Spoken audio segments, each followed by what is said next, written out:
All right, welcome everyone. Thanks for joining us today. Looking at a pretty neat application that I didn't even really realize was incorporated into InfoWorks ICM, being able to use the ground infiltration model to do a little better job of modeling the I&I on a wastewater collection system. So you want to go to the next slide, Javi? So today I am joined by Linda Lee with DeKalb County and their watershed management department, and also Javier Garcia with Jacobs Engineering. My name is Ryan Brown. I'm a systems engineer with Innovyze. Doing a lot of work with the storm sewer flood applications and things like that. So I guess Linda, do you want to introduce yourself and then Javi? Yes, hi, welcome to attend today's seminar. My name is Linda Lee. I'm the principal engineer of the DeKalb County Department of Watershed Management.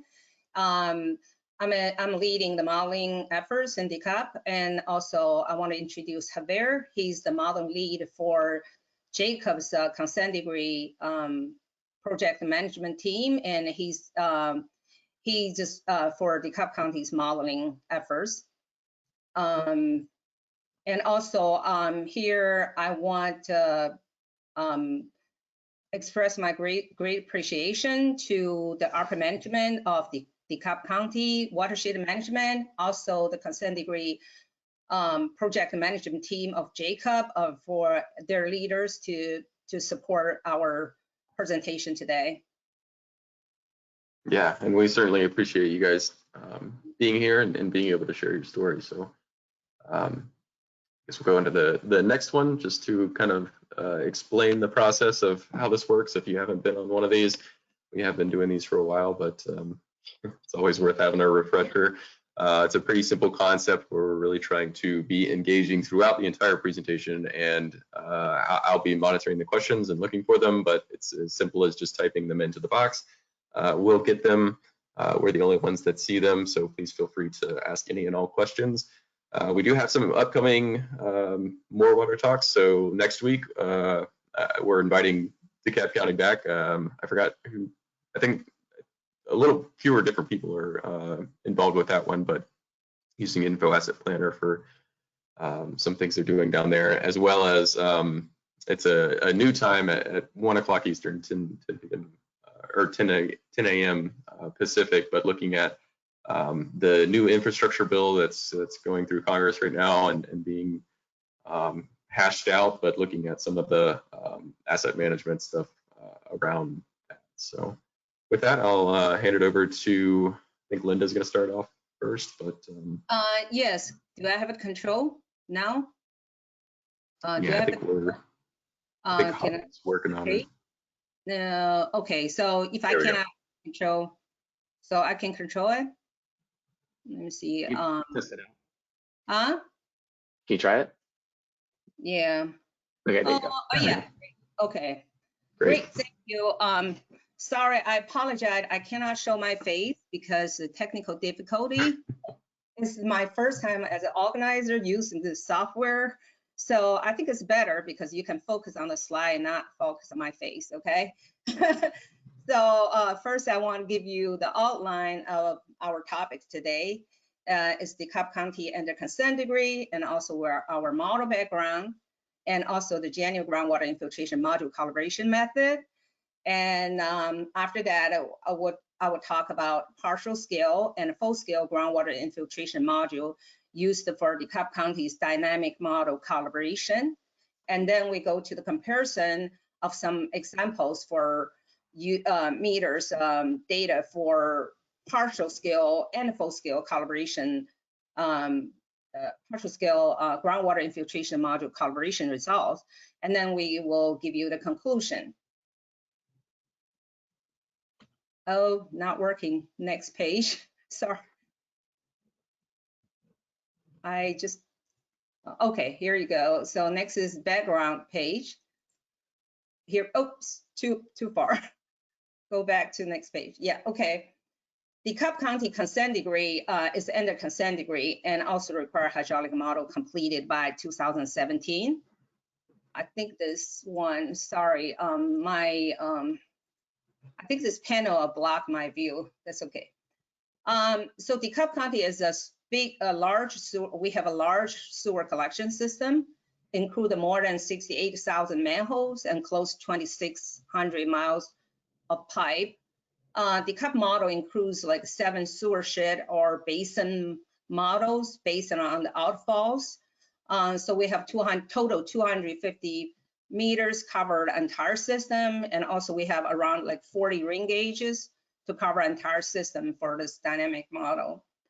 A static model was developed earlier to meet the consent decree deadline, and then right after that we started to develop the dynamic model. Here I want to refresh people's memory if you have attended 2018 Innovyze Atlanta user group meeting. In that meeting, Helen Liu presented this preliminary pilot study using DeKalb County's sewershed and basin model to determine what's the best methodology to use for DeKalb County dynamic model calibration. In that pilot study, it concluded RDII model can be highly effective too in the decision-making process for II reduction and remediation program, but also limited by inherent assumptions and a conceptual representation of complex process. So in that pilot study, RTK and a surface runoff model and groundwater infiltration module all compared.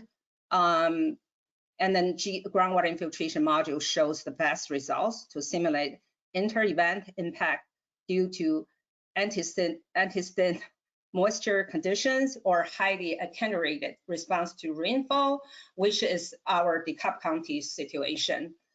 And then we use the partial scale groundwater infiltration module to meet the internal deadline of December 2020, followed by a full-scale groundwater infiltration module to further tune up the model. So I just kind of quickly go through this January groundwater infiltration module calibration method of ICM.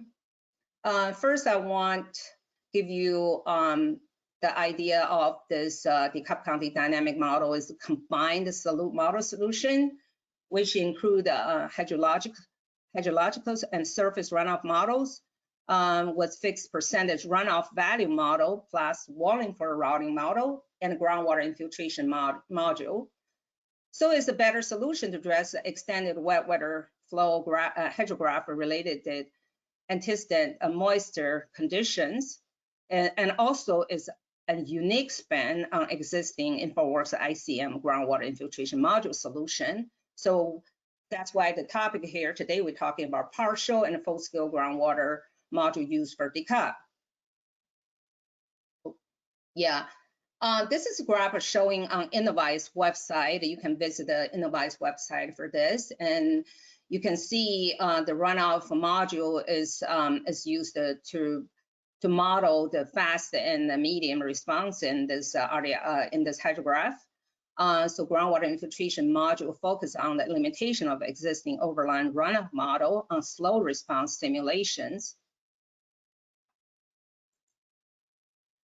Here's the groundwater infiltration schematic also posted on Innovyze website. When rainfall falling on the ground, and part of it become the runoff getting to our sewer system, and the rest of them and infiltrated to soil storage reservoir, where some proportion of the flow as soil storage inflow will get into our sewer system, and the rest of them go through infiltrated to groundwater storage reservoir, where some proportion of flow it become groundwater store inflow getting to our sewer system again, and the rest of them will lost to the groundwater. So for groundwater infiltration module, we just modeled this 2 layers, soil storage layer and the groundwater storage reservoir. Again, this is schematic, so you can see DeKalb's partial scale groundwater infiltration module uses the first layer, which is the soil storage reservoir, and plus monthly season multiplier. And then the full scale is using both layers, and first, second layer, that's a storage, and that's a soil storage reservoir and the groundwater storage reservoir. Before we apply this groundwater infiltration module to all, like 250 meters, we did initial screening to understand where we need a groundwater infiltration module. Actually, we find that, some of the locations, especially one sewer shed, like Nancy Creek, we have about 40 meters. They are calibrated well with only the surface volume. We don't need a groundwater infiltration module. So for the rest of the meters, if they cannot calibrate with surface runoff model, we have to apply this groundwater infiltration module. So that's why first we use the partial scale groundwater infiltration module, because it's less time consuming to meet an internal deadline of December 2020. So I want to give you a quick, results for this Nancy Creek and one of the meters. So you can see without groundwater infiltration, this 1%, the hedge graph fit very well from the shape, depths and, volume and peak flow. And also you see the scatter graph on the right, all the events fit into the range. And now we go to the partial scale model, groundwater infiltration module calibration. Again, this graph. So the first layer reservoir is the soil storage reservoir. Use percolation parameters. Is a 3 parameters. Plus we use the monthly seasonal multiplier. And here's the table. You can see that's for the partial scale groundwater infiltration module weather calibration. So in addition to subcatchment and land use, we use the volume for routing, for runoff surface model, and fixed percentage runoff coefficient for the volume. And go to the partial groundwater infiltration, we use the percolation percentage infiltration for the proportion of the flow getting to the sewer system, and a percolation coefficient for the routing and percolation threshold. So were those two the primary things you were tweaking to really calibrate the model? I'm sorry? Were those two factors, the percolation factors, the things you were tweaking to get everything calibrated? Yes, that's what I'm talking next. Okay. We use the 3 parameters. Okay, so if you have a modeled groundwater, it's difficult to model them, right? And so the dry water includes like central flow and the base flow groundwater infiltration. So if you're lucky, typically the groundwater will stay consistent through the year. However, groundwater will be changed with season and wet condition, like in the DeKalb situation for majority of the meters.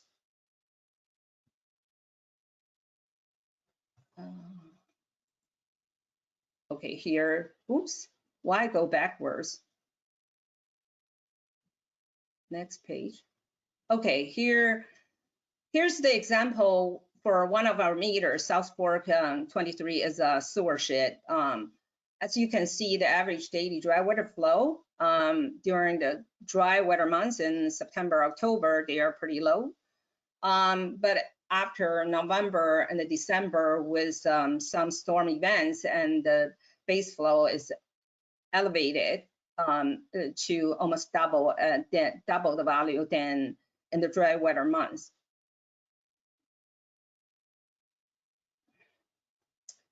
So one groundwater change significantly, so it's difficult to just use the the runoff surface runoff model plus the first layer of partial groundwater, soil storage layer. So you can see the base flow is off. So if we want to calibrate the peak flow, it's required over exaggerating the fast response peak flow. So that's not good.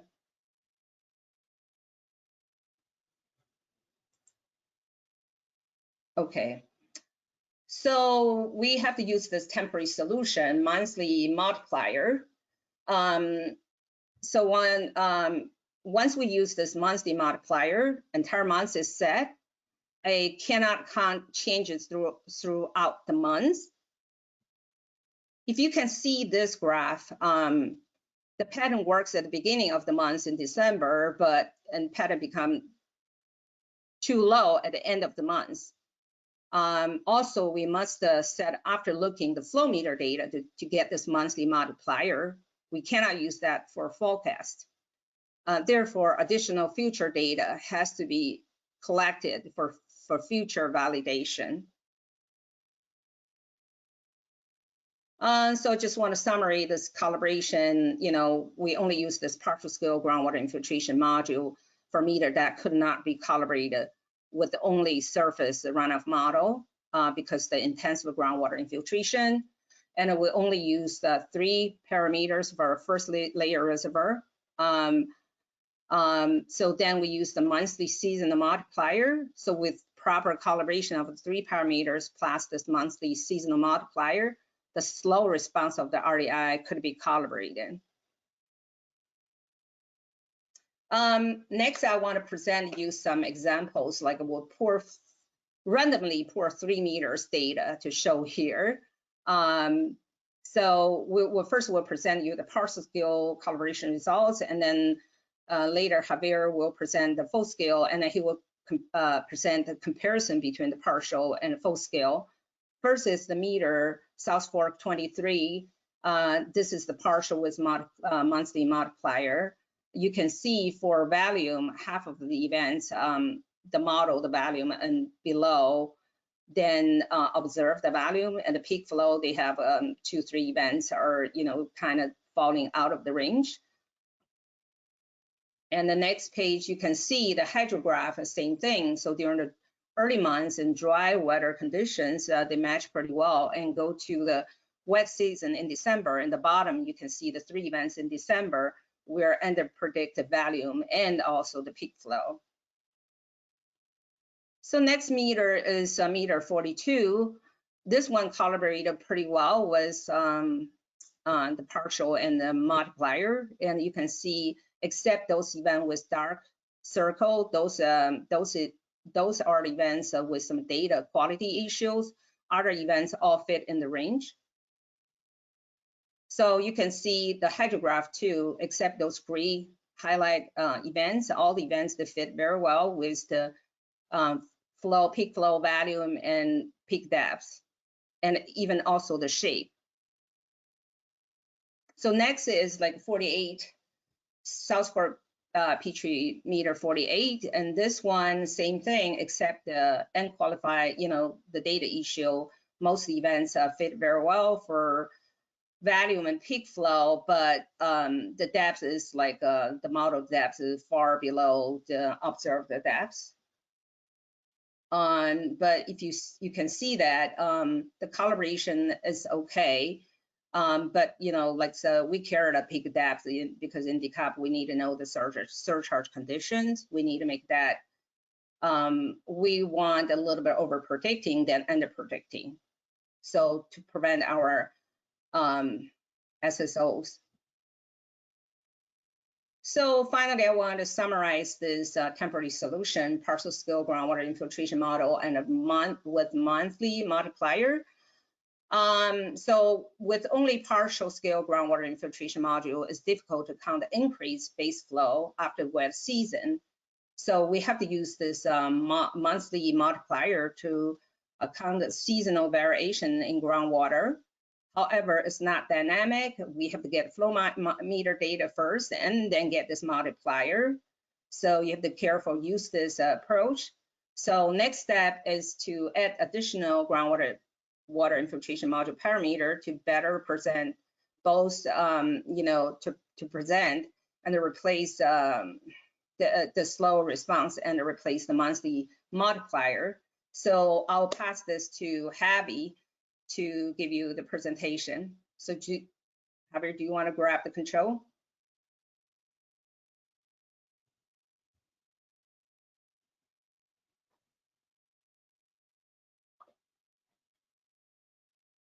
I think you're muted, Javi, if you're. Can you hear me now? Yeah, sure. Yep, you're up. We cannot hear you now. Not sure. We're facing a lot of technical difficulties here today for some reason.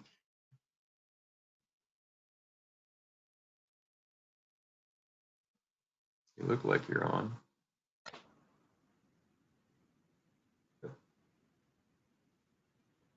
Can you hear me? There you go. Now Still nothing? You're good now. No. You hear me? All right, Yep.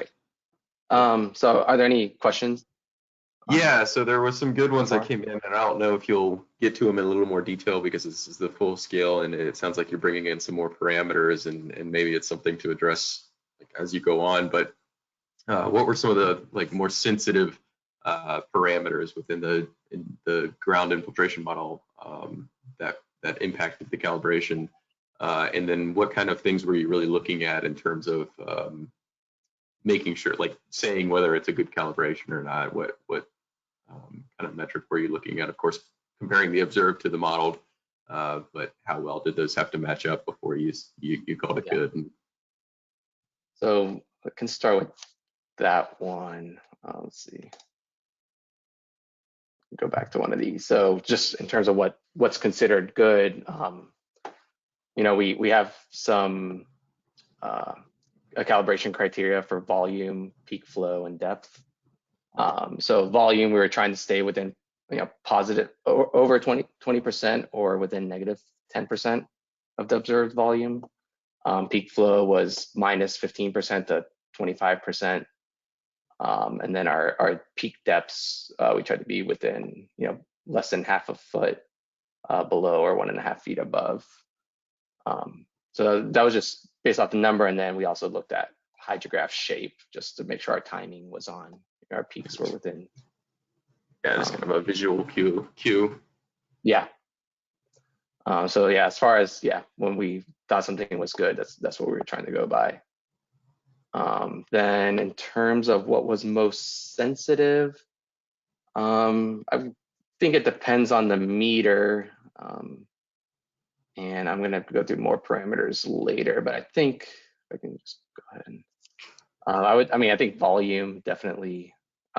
First of all, you have to get the routing, the runoff right before you can, go into the ground infiltration module, because that'll determine what gets in there. And then, but once you're in the ground infiltration module, I think just the volume percentage infiltrating here, I mean, that had a large impact. It probably depends on the meter, but maybe that volume right here. So anything else at this point, or? Not right now. There's a couple more, but we can keep going. I think it's going to address at least some of them. Sure. So yeah, so like Linda was saying, for what we called our partial scale calibration, we were just looking at this top reservoir here, the soil storage, and that was focused on 3 percolation parameters that determine what got into our system versus at that point anything else was just lost. But what we were seeing with some flow meters is we were able to get those fast and medium to slow responses, but that some meters saw a drastic increase in groundwater level changes over time, and that really slow response, we weren't quite able to get those as well using just those 3 parameters. So once we met our initial deadlines and we had more time to kind of go back and fine tune our calibration, we went back and added the rest of the ground infiltration module parameters. So that adds this second ground store bucket, and that added infiltration parameters, which determine what volume of water got into the sewer system, and then the base flow parameters, which determine how much water was lost. And just a note, in the GIM, the base flow is water that's lost from the system, so that's not going to get back into the sewer network. And then looking at that table of parameters, all the same parameters that Linda showed before, and now we're adding 4 additional GIM parameters. So you have the base flow threshold, which determines that's the level where once water gets up to that within your reservoir, then it'll start leaving the system. The base flow coefficient determines how fast it's routed out of the system. Then the infiltration threshold is the level at which inflow will start getting into your sewer system, and the infiltration coefficient determines how fast it's leaving the system. So at that point, we're dealing with 7 parameters to adjust the groundwater in addition to your runoff parameters. And this graph is just going back to what Linda was showing earlier with the partial scale. So for some meters, the results look like the second half does after the end of January, where just using those 3 percolation parameters, we're able to calibrate our wet weather flow events. The dry weather flow stayed relatively the same throughout. So our averages in the model and observed data matched pretty well. But there were some areas in our system where there's just a large groundwater impact, especially during the wetter months. So you can see at the beginning here, throughout the month of December, there were just lots of rain events. The groundwater level was increasing in the system. And then by the time we got to the end of December and January, our model was severely under-predicting some of these larger rain events. And with just those 3 percolation parameters, we found that, if we wanted to get these events, we were overestimate everything else, or if we were trying to get other events, we would underestimate these larger events. So we usually tried to fall somewhere in between. Usually we're still within our criteria, but we wanted to improve that now that we had more time. So by adding those additional parameters, we're able to account for that increase in groundwater. So you can see here, the black was our flow meter. And throughout December, after every rain event, that just kept going up and up until January, where it finally came back down to the original base flow. And the blue line is our model, and you can see that now our model is able to keep up with that change and increase in groundwater after each rain event. So basically, that second bucket now is just the water in that second bucket is increasing after each of these events and just adding up. So that's how that was working. Like basically the water table's increasing during different seasons. Right, before that was being lost. So unless, if there were some back-to-back rain events, we would get that impact from the previous event, but we weren't able to see that long-term increase. And this is just an example of one of our sewer sheds. It's just a list of flow meters. So that's not too important here, but we're just trying to show that when we move to this full-scale GIM, all these green cells with the positive numbers are additional events we were able to calibrate. So you can see overall, we had over 100 additional peak flow and total volume criteria that we were able to meet. There's some flow meters where we didn't see an increase. Those are usually either meters that we were able to calibrate with just this runoff parameters. Others, they were good enough with the 3 percolation parameters, so it didn't really make too much of a difference when we started adding extra parameters. And then there's a handful you see that are red where we saw a decrease, and that was for a variety of reasons, but for the most part, it was really a matter of time. As we added more parameters, it just became more complex, and for some of these meters, we kind of had to pause and move on at this point. And then, once we have time, we'll go back and fix those. But really, overall, just improvements everywhere for the most part when we added these extra parameters.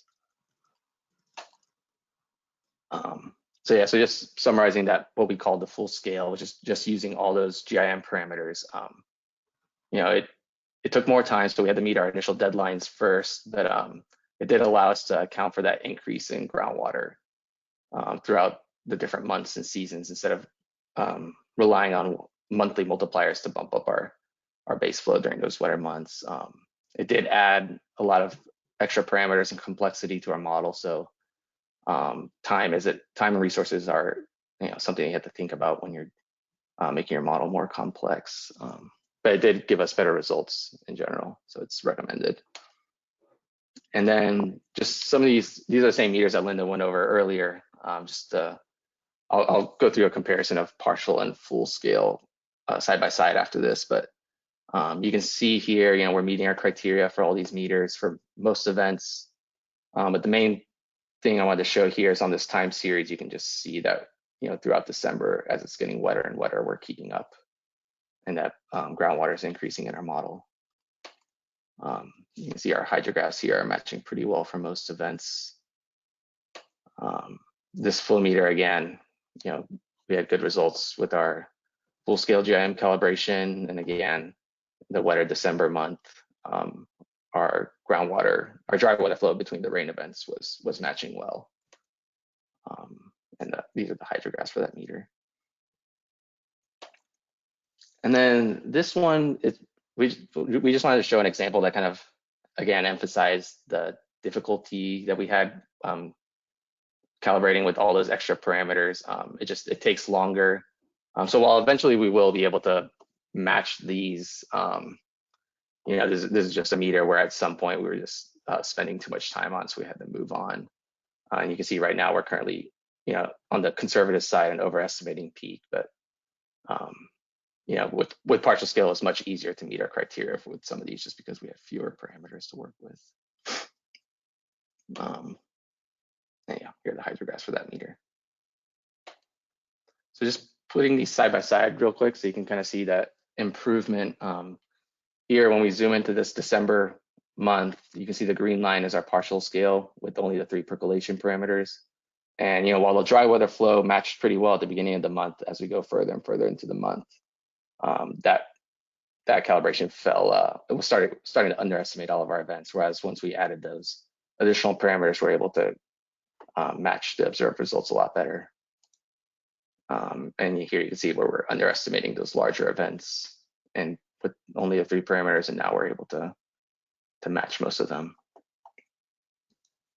With this event, this was an example where there wasn't too much of a difference when we added those additional parameters. Both methods matched fairly well. So you can see we were able to meet our criteria both ways. So just kind of emphasize the fact that sometimes, at least we found that simplifying the calibration with just 3 parameters worked well enough. And then this last example, again, is just going back to that one S448 where because we were only dealing with 3 parameters, we were able to quickly meet our calibration criteria using just the partial scale. And then now that we're in the full scale, it's just taking longer for us to get that calibration criteria. So to conclude, again, we found that some meters, they didn't really have a groundwater impact, so just those surface runoff parameters worked well enough for us. Then we had other meters that had some groundwater impact, and using just that first storage layer with the 3 percolation parameters helped us meet our calibration criteria. And then we had those other meters where there was too much change in groundwater, either from month to month or even within a month, and those monthly multipliers weren't adequate enough. So we had to add those additional parameters that we could have parameters that could dynamically match what our flow meters were seeing rather than just using a hard-coded value to bump up groundwater. And then again, like I mentioned, as the model gets more complex and your calibration gets more difficult, you'll require more time. So it's just something to keep in mind. Thank you. And we've gotten a ton of questions, so we will go through and dissect all of these. I guess starting out, maybe it wasn't like totally clear, but someone just asking what the main purpose of this model is, and another question that I think is kind of related. is just talking about, you know, how the GIM is a lot more time consuming to put together, and why did DeKalb County really decide to use this method, like instead of something more traditional like the RTK method that might be a little more widely or more commonly used, at least. Yeah, so I think, I'm sorry, go ahead.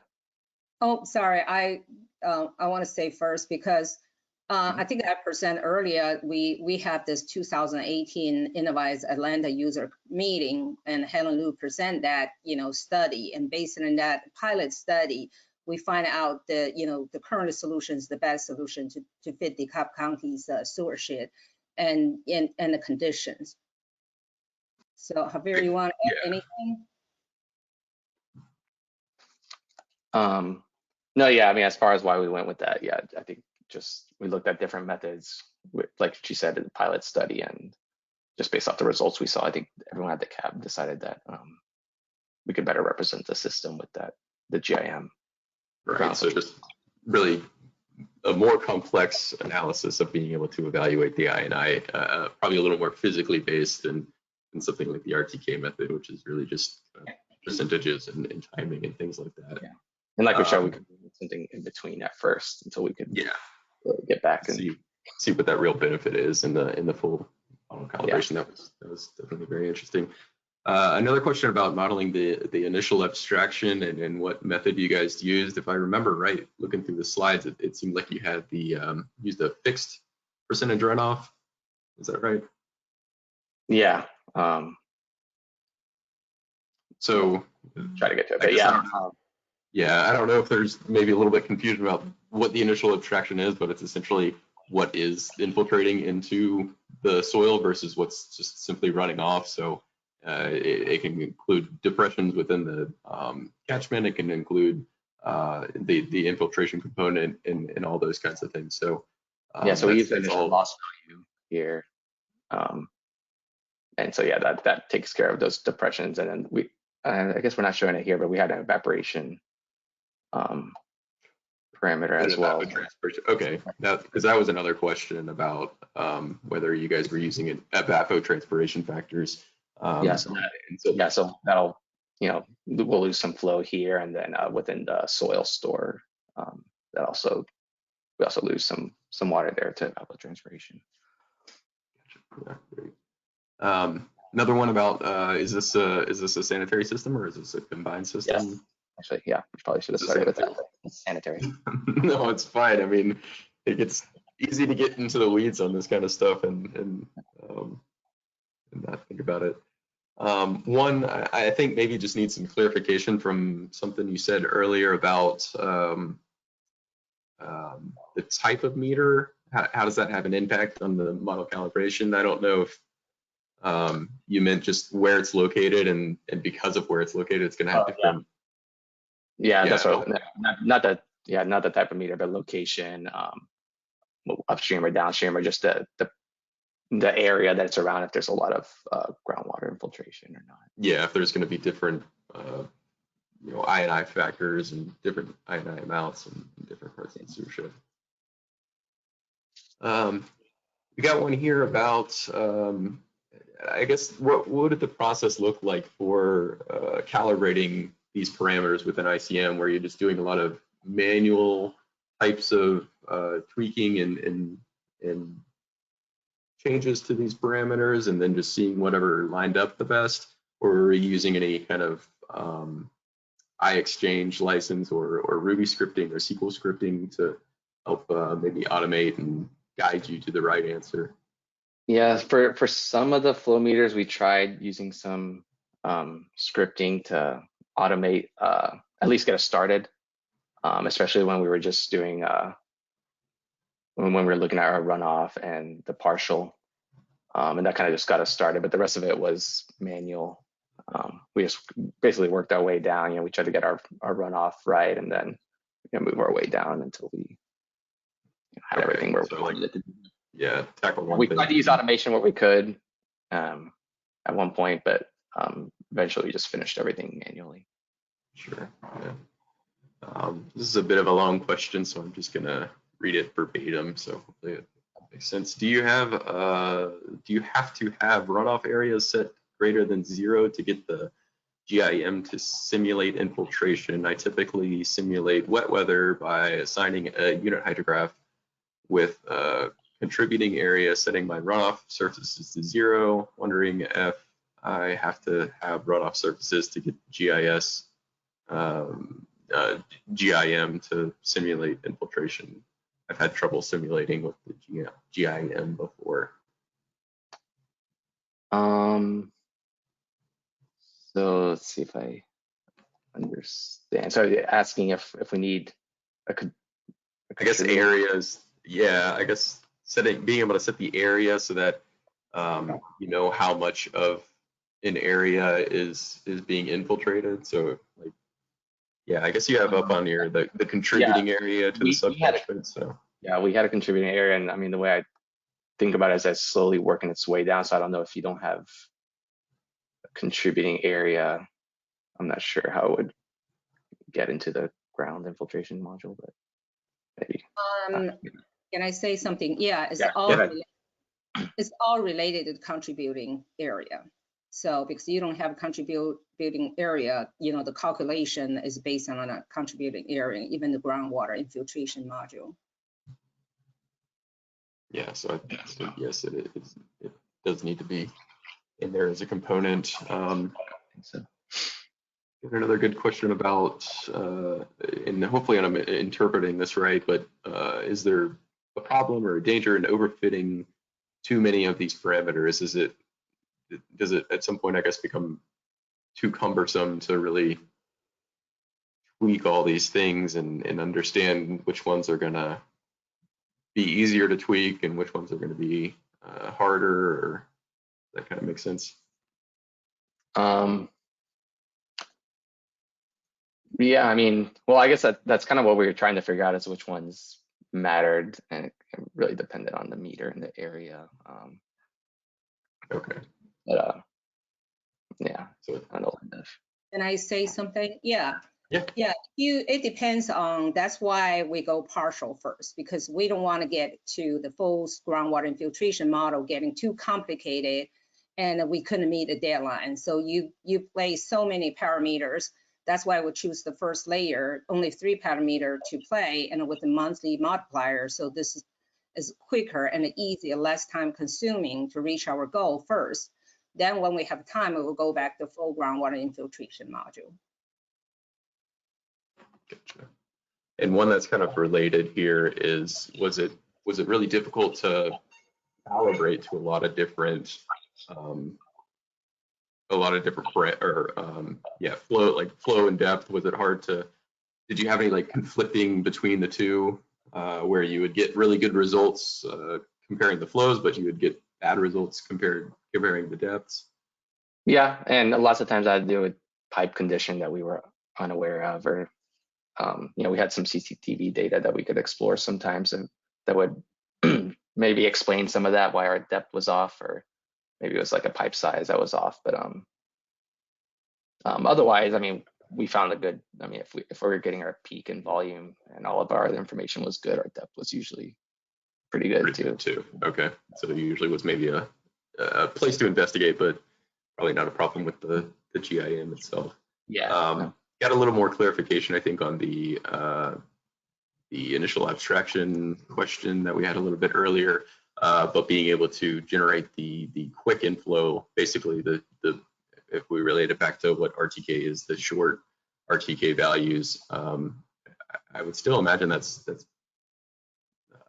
solved using the fixed runoff. So, I mean, if you want to add anything, the fixed runoff is basically saying 80% of my water is running off, and you know, I'm guessing some portion of that's going to then enter into your system based on you know, another set of percentages, and then the Wallingford routing. I'm not as familiar with the routing method, but obviously that's just transforming that volume of water into some pattern that then gets contributed. So, like, I think it was on one of the first slides that you had, but that's where Linda was talking about having building that whole hydrograph. I think it was Right. towards the beginning. Yeah, But let me see that, which page you're talking about? slide 11 is the one I was thinking of. So yeah, the yeah, volume okay. or routing method is just control the flow speed, how fast they get into the system. So it's a routing method. And the fixed runoff value may just determine how much rainfall we're getting into the system. Right.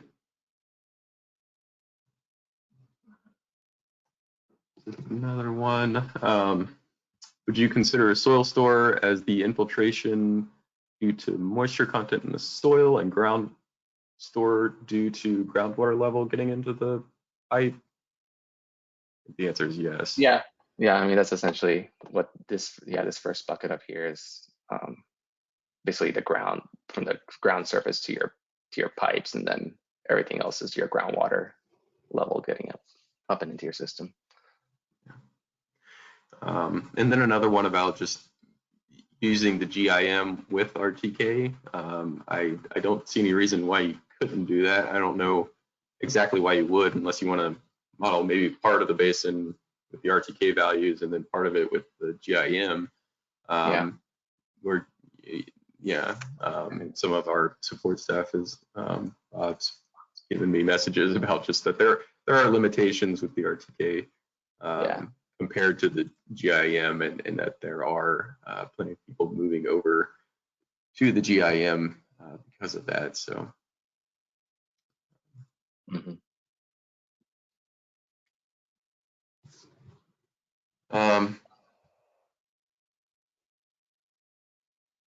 So we get the statistical, is there a statistical component to allow us to determine why we need 3 or 4 extra parameters for a more robust GIM?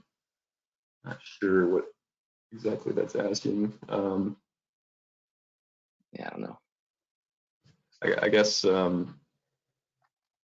is that, maybe you can clarify, maybe that person who asked that question can clarify that a little bit. I'm not sure what statistics we would, unless it's some kind of metric for understanding whether the model's calibrated well or not. Go ahead. Oh, I think maybe people want to know what's the statistic. The full groundwater infiltration is, how much better than the partial. Yeah, there's 2 reasons. First, the partial is, is not dynamic, and the full scale is, is dynamic. Plus, we put more parameters that will stimulate the, very slow response much better. So overall, full groundwater infiltration model is much better, but I don't have the number on hand, statistically, but we can get back that later. But, there's a graph, and Javier showed that green, the 2019 model versus pre-model. You can see a lot of green on the new 2019 when we use the full scale. That's a kind of number or percentage if the person want to ask that, statistically. I hope that answer, this question. Yeah, hopefully we'll get some more clarification if we need to. Yes, it did. Thank you. One, just more about how everything was developed with the groundwater module, how the meter data was used, and was there any other data being used? I mean, I imagine it was just like similar to other calibrations where you're kind of matching the meter data to what's being modeled and anything. Yeah, I mean, we had the rain gauge data, and then yeah, just adjusting those parameters to match our model to the meter. But right, and I guess, was there any particular thing about the meters that you used? Did it really matter? The type of meter? Yeah. No. We poured this 3 meters on, some meter is an more like a downstream and or some of them in the middle. So we just randomly put the 3 meters, but you know, we have like a downstream meters, we have upstream meters, you know, it's all based on what we need. We all know, so sometimes we have a hard time to calibrate between upstream meter and downstream meter, but you know, we try to calibrate the downstream meter, you know, because that's more important. But depends on how critical the area is. Gotcha. Some other questions about Innovyze's role. We didn't really have a lot of. You gave us the software. Yeah. I don't know what other softwares out there might have anything like the ground infiltration model in them. I'm not as familiar with just that technology. I would guess that InfoWorks ICM is one of the only, if the only, software that has that. So there's certainly that. Got a little more clarification on using the RTK method with the GIM.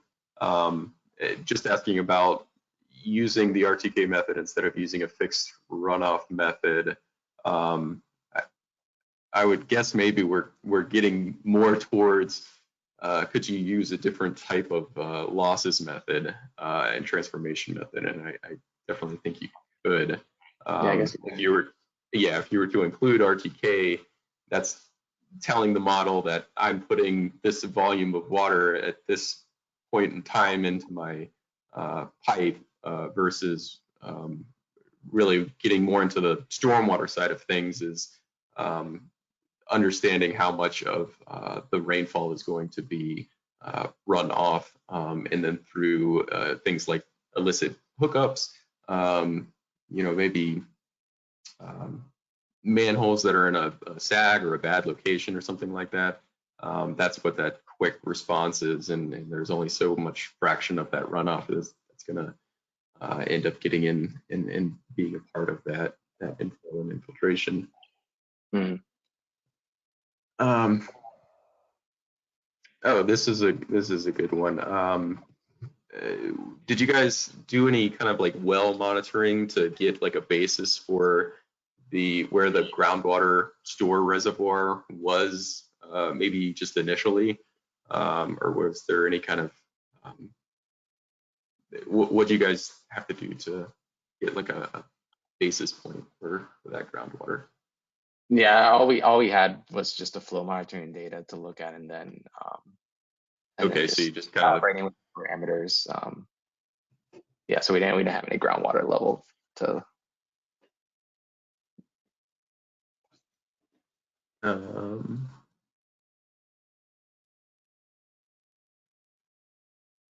Yeah, I've been told now by 2 people that SWIM has a groundwater method in it, and from Bob on our support staff, just saying SWIM 5 has a more limited but less flexible, groundwater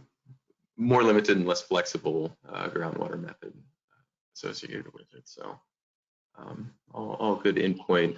How much time would you estimate that something like this would take? You know, how much time did it increase versus maybe a more traditional RTK approach versus the partial versus the full? Yeah, it's hard to say because it depends on so much, like, you know, your upstream meters, even with, you know, all these parameters, lots of times we were able to get them pretty quickly. And as we moved downstream, it just took longer. We're also doing really longer runs, so we could see how the groundwater is changing over time versus maybe an event-based calibration with RTK, or just looking at individual events. So I don't know, it's hard to say. It took longer than the RTK would normally take, and then yeah, like I said, just adding those additional parameters to go, you know, from what we called the partial to the full, that, you know, it's maybe 30% or so more time. It really depended on a meter. Definitely harder than RTK, I think, or it took longer for most meters, I think. Yeah. The best engineer's answer is it depends. Yeah. Some other ones that go into maybe just how how the calibration process went. Were you guys just kind of picking values, randomly out of the air to be able to do it and just looking for that best fit? I know you mentioned maybe doing some automation at some point, and then also just some others about, did you go through a process of cleaning the monitoring data, and were you able to eliminate different anomalies and things like that? Yeah, so that was the first step, and that's like in this, like here, those black dots you're seeing are events that we got rid of. Some of them were obvious, just data missing, but other times we had a flow monitoring program that was QCing all the flow meter data constantly, and yeah, so we were looking for those anomalies. And then yeah, as far as like where we started off, yeah, like I said, we used some automation to get us started, at least with the GIM parameters. There were some other parameters like soil porosity and some other ones, and we just started with some what we felt were kind of typical value for the area. Yeah, like we kind of left those, and then after that, just adjusting the other parameters, and yeah, starting off with, I think we kind of found some values that seemed to get us pretty close for most meters, and we would just start with that and work our way from there. We're almost at time. I know we've got a handful of questions about things like emailing out a copy of this presentation. I'll honestly have to defer to you, Javier and Linda, if you guys want to send this out, but we can also talk about that offline and stuff. But I will wrap up with one question. How often are you planning on revisiting this and updating that calibration? Is there anything that's tied to the consent decree that maybe requires you to update it on a certain time period? I don't know if you know about any requirements, Linda. I think there's what we'd like to do. I think we're trying to probably figure that out. But we do. Under consent decree, we require to regularly update the dynamic model and calibrate again or validate again, because especially we have lots of like rehab work going on, right, to remove the the repeated SSO site and the high and inflow and infiltration area. So we have a meter in place. I think it's probably once a year. I just don't remember that number because for the DeKalb system, it's such a large system, calibration take a lot of significant efforts. And also we have a lot of like a new development tie-ins. Those all need included into the model, and the new flow added to the model, and also include all those as build drawing for all this rehab work into the system. We have significantly rehab work going on under the consent decree. Great. So that's pretty much all we had as far as questions. If there's anything maybe you were asking specifically, like I said, about getting a copy of this, I'm not sure. We'll produce this webinar. Okay. Yeah. So if you want a copy of the slides, we'll be sure to follow up and send those out to you guys, as well as address any of the other questions that we may have missed. It can be a little hard to see things, especially as a bunch of stuff. Sure, you have our email list as this slide, and just email us if you have any additional questions or you want handout, we can send that to you. Yeah, that's great. All right, well, thanks everyone. We're at the top of the hour, so we'll see you next time. Thanks. Thank you for all for attending seminar. Take care. Bye-bye.